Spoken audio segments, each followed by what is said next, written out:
Halo anak-anak semua, apa kabar kalian? Semoga sehat-sehat dan baik-baik saja ya. Tetap semangat, kita bertemu lagi pada pertemuan ke-15, yaitu membuat fabel. Apa kompetensi inti, kompetensi dasar, dan tujuan pembelajarannya? Kompetensi dasar menelaah struktur dan kebahasaan fabel atau legenda daerah setempat yang dibaca dan didengar. Kompetensi inti menulis cerita fabel dengan memperhatikan pilihan kata, kelengkapan struktur dan kaidah penggunaan kata atau kalimat, tanda baca, dan ejaan. Tujuan pembelajarannya, siswa mampu menulis cerita fabel dengan memperhatikan pilihan kata, kelengkapan struktur dan kaidah penggunaan kata atau kalimat, tanda baca, dan ejaan. Yuk, langsung saja ya. Langkah-langkah menulis fabel yang pertama adalah tentukan tema. Pilihlah tema yang akan kalian gunakan untuk menulis fabel.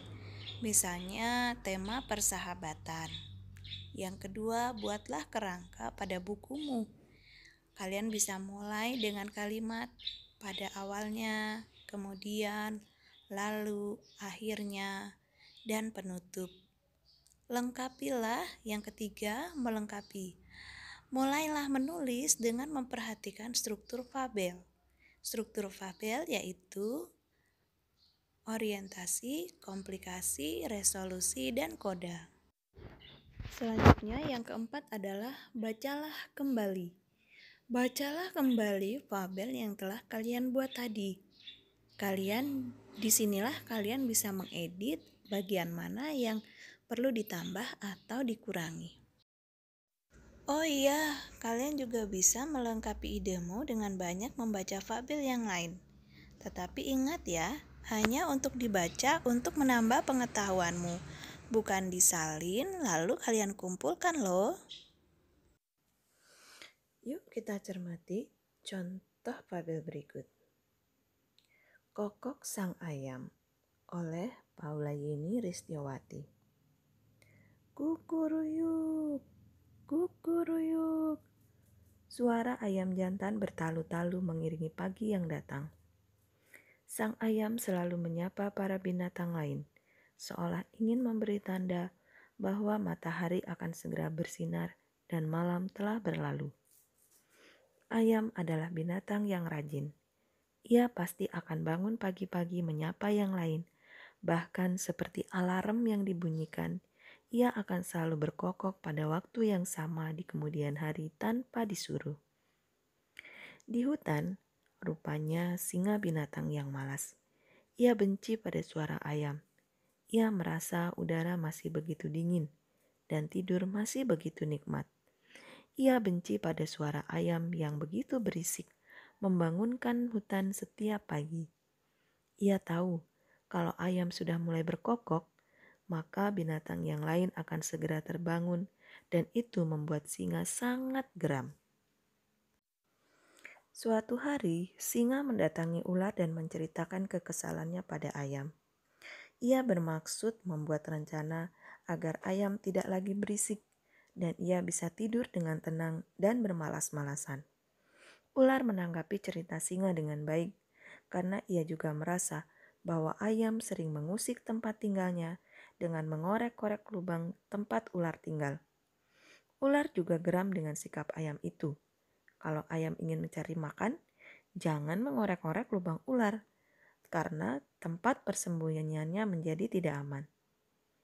Singa dan ular mulai menjelek-jelekan ayam dan segala tabiatnya.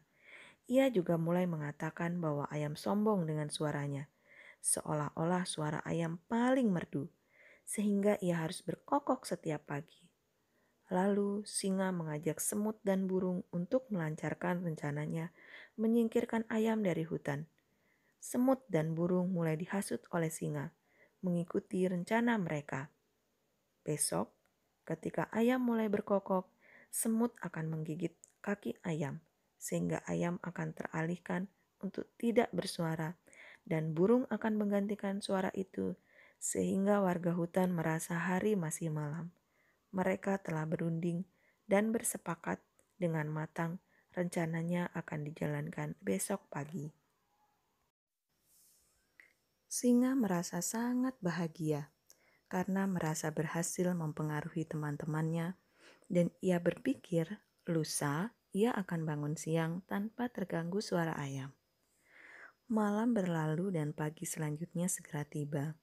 Ternyata pagi itu hujan lebat. Namun pada jam pagi ayam tetap berkokok dengan setia membangunkan para penghuni hutan. Sebenarnya ayam pun ingin bermalas-malasan karena suasana hujan sangat enak baginya untuk tidur dan tidak menjalankan tugasnya. Namun, tanggung jawabnya menjalankan tugas tersebut tidak dapat ia tinggalkan begitu saja. Apalagi ia tahu sepertinya hujan lebat tidak ada tanda untuk berhenti dan seperti akan ada banjir. Ia melihat air begitu deras, semua pohon basah dan air mengalir ke tempat-tempat rendah. Benar saja, ketika ayam berhenti berkokok-kokok, tak berapa lama burung berteriak menandakan banjir. Banjir, banjir. Ayo semua penghuni hutan, segera mencari tempat. Jangan hanya tidur, nanti kalian tidak selamat. Burung yang telah melihat desa terdekat dilanda banjir segera membangunkan warga hutan. Ia memberitahu singa, ular, semut, dan cacing untuk segera mencari perlindungan. Untung mereka tadi mendengar suara ayam yang berkokok, sehingga begitu terlelap. Mereka pun beranjak dan selamat dari bahaya banjir. Dari kejauhan, burung mendekati singa dan berkata, "Untung tadi ayam tetap berkokok ya, sehingga warga hutan terbangun." Iya, singa merasa malu karena berkat jasa ayam, ia pun selamat dari banjir. Jika tadi pagi ayam tidak berkokok, mungkin banjir ini menghanyutkan warga hutan karena mereka asik tidur dan tidak tahu bahaya yang datang. Singa, semut, burung pun mulai berkumpul dan hendak minta maaf dan berterima kasih pada ayam. Ayam yang sebenarnya mengetahui rencana itu dari ubur-ubur pun tersenyum. Dalam hatinya, ia tetap akan menjalankan tugasnya, menyapa dunia lewat kokoknya sebagai pertanda malam telah usai dan pagi telah datang. Nah, itu tadi fabel yang Bu Guru buat. Kalian bisa membuatnya dengan lebih baik.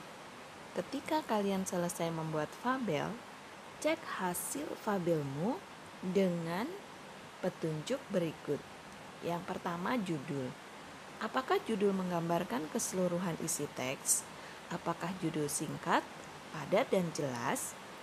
Orientasi.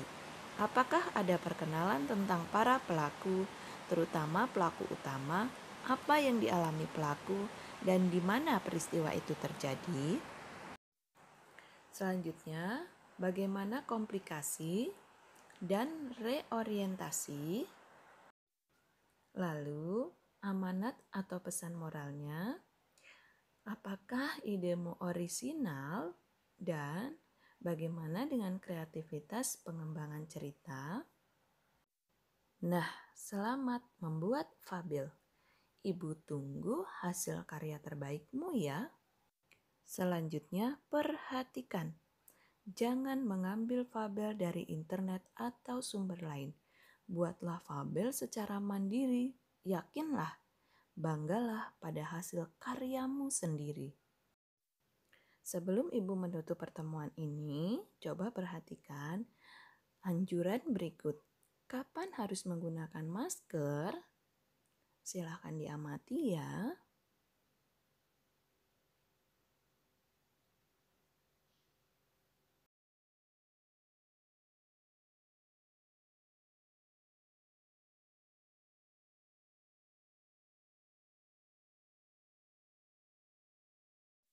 Baiklah, sekian pertemuan kita hari ini. Terima kasih, Tuhan memberkati.